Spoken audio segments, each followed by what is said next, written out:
Hi, this is Kara with DoMyOwn.com. Do you want a lush green lawn this spring? Now's the time to take action. If you wait too long, weeds and diseases will take over, making it much harder to get that perfect lawn. Spring is the perfect time to get your lawn back in shape. As the weather warms, your lawn wakes up from winter dormancy and requires a little extra care. With a few simple steps, you can ensure your lawn stays healthy and vibrant throughout the growing season. You're going to start by applying Pre-Emergent crabgrass products as soon as the soil temperature reaches to just about 55 degrees.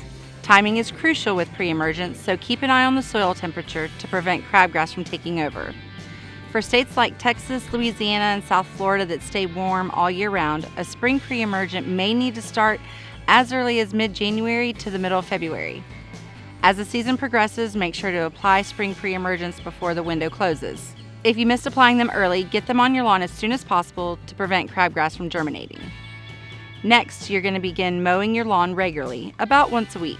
Keep your grass at a height of about 2.5 inches and always remember to only cut 1/3 of the total grass length at a time. This practice helps encourage healthy grass to grow, and getting into the habit of frequent mowing early on will set you up for success throughout the season. If you've taken a soil sample in the winter, now's the time to apply the recommended fertilizers and nutrients from that soil test.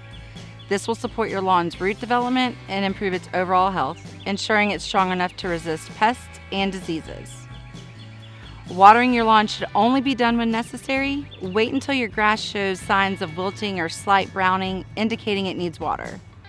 Watering deeply and consistently is key when rain becomes less frequent. Ensure your lawn gets at least an inch of water whenever you do water, but only do so when necessary to avoid overwatering. If you're applying fertilizers or other products, be sure to follow the instructions for watering before or after the application per the product label to achieve best results.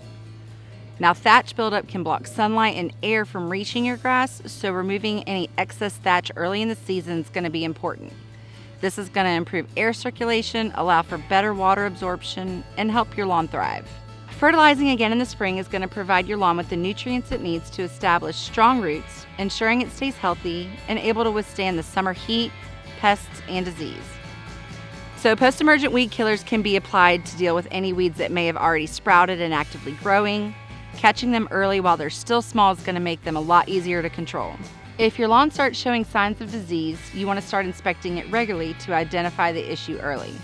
Many lawn diseases are going to thrive in spring's wet conditions, so being proactive can help you address them before they spread. Finally, continue mowing regularly throughout the season and leave your grass clippings on your lawn. Instead of bagging them, letting them stay on the lawn is going to provide valuable nitrogen and organic matter that's going to enrich your soil naturally. Head on over to DoMyOwn.com for expert advice and everything you need for a thriving lawn this season. Hit that like button, subscribe for more tips, and drop a comment if you have any questions. Thanks for watching.